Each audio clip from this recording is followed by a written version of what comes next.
Israel launched airstrikes into Khan Yunis overnight, a part of Gaza it already assaulted and left a few weeks ago. A ground operation now seems likely. It's not the first time in this now 9-month war that Israeli forces have claimed to clear Hamas from an area only to return weeks or months later. In the streets of Khan Yunis today, pain and prayers for the dead, as residents mourn Palestinians killed overnight in Israeli bombardment. The strikes came a day after Israel ordered a mass evacuation from much of the city in response to a barrage of rockets it said were fired from Khan Yunis into Israel. Many of those forced to flee have already been displaced multiple times. They escape any way they can, carrying only their most crucial belongings. God knows where we will go tomorrow. It is tiring. This time, we did not take anything with us.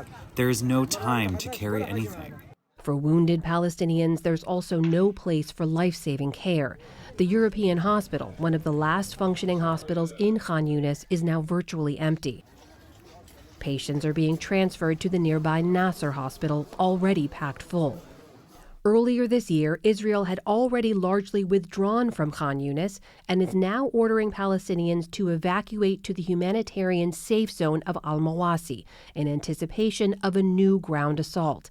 This isn't the first time the Israeli military has assaulted parts of Gaza it said it had already cleared of Hamas, including parts of Gaza City and Jabalia in the north.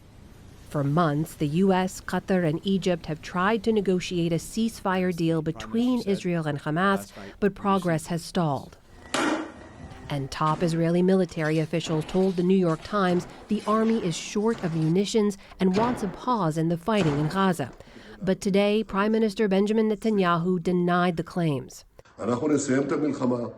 We will end the war only after we achieve all of its goals. We do not give in to the winds of defeat, not in the New York Times and not anywhere else. For more on Israel's military campaign in Gaza, we turn to Daniel Byman.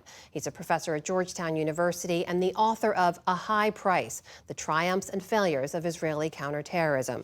Professor Byman, let me ask you about this policy now, this pattern rather, of the IDF going back into areas it had previously cleared and left in Gaza. What does it tell you about how the military campaign is going? Does it signify a setback, or is this kind of pattern to be expected in this warfare? This kind of pattern is to be expected because of, frankly, a flaw in how Israel has approached Gaza from the start. It's gone in, it's tried to kill Hamas fighters, remove them, but it hasn't left enough forces to garrison much of the Strip. And as a result, when Israeli forces leave, Hamas reconstitutes itself. And this is a lesson that the United States learned the hard way in Afghanistan and especially Iraq, which is that you need to have something governing the territory you conquer. And Israel has failed to do that. So the stated goal, as you know, has been to eliminate Hamas. Is that actually a reachable goal based on what you've seen?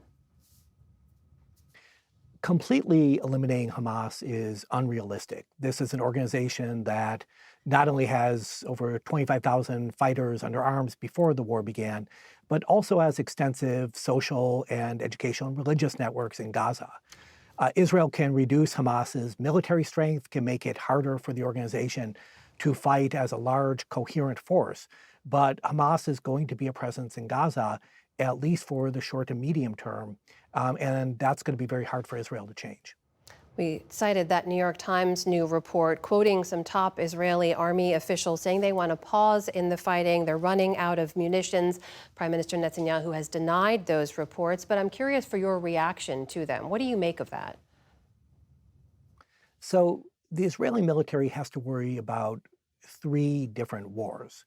First, of course, is the war in Gaza, and it's using many munitions for that. My sense is that it does have enough munitions to continue that on a day-to-day basis, but that is costing a lot of Israel's ammunition stocks. But Israel also has two other wars. One is the limited war that's going on across the border with Lebanon, where it's fighting the Lebanese Hezbollah. Here we've seen literally thousands of attacks across the border, and well over 100 people have died on the Lebanese side, over a dozen Israelis. And this conflict is not only something that's ongoing, but Israel fears it could become a full-bore conflict. And if so, it would dwarf what we've seen in Gaza. Hezbollah is a much more formidable force than Hamas, and the Israeli military would need a lot of munitions for this, and it wants to keep some in reserve for that possibility. And the last, as we saw in April, is an open shooting war with Iran. And when this happened in April, Israel used its missile defense forces and really did only a very limited retaliation against Iran itself. But the possibility that Iran could become directly involved in a much bigger conflict is also something that the Israeli military has to worry about. Professor, we should note that one of the reasons Israel continues to fight in Gaza is also because Hamas continues to launch attacks on Israel from inside Gaza. This latest Israeli airstrike overnight, they say, was in response to one such attack. How does Hamas, almost 9 months into this war, still have the capability to carry out those kinds of attacks? So Hamas has prepared for this war for years. And we know that it has amassed massive ammunition stockpiles and rocket stockpiles. We saw some of this, of course, on October 7th itself, which also involved massive rocket and missile attacks on Israel. So it's not surprising that Hamas has kept some in reserve, probably in tunnels or other facilities that are relatively secure. My sense is that Israel has destroyed a lot of this. This has been a real success of Israel's invasion of Gaza, but it's hard to go completely to zero. And Hamas certainly retains some capability, including a capability to try to attack Israel directly. I have less than a minute left, but I wonder if you can briefly summarize for us, based on U.S. war conduct you've seen in other nations, when you look at the way Israel's conducted this war inside Gaza, do you see any comparison there between what Israel is doing and what you've seen the U.S. do in other places? So when the U.S. first went into Iraq and was fighting insurgents there, it often cleared them out but failed to secure territory. What Israel needs to do is establish a government in Gaza, ideally a Palestinian government. And until it does that, it's going to face significant problems. That is Professor Daniel Byman from Georgetown University joining us tonight. Professor, thank you so much for your time and insight. We appreciate it. My pleasure.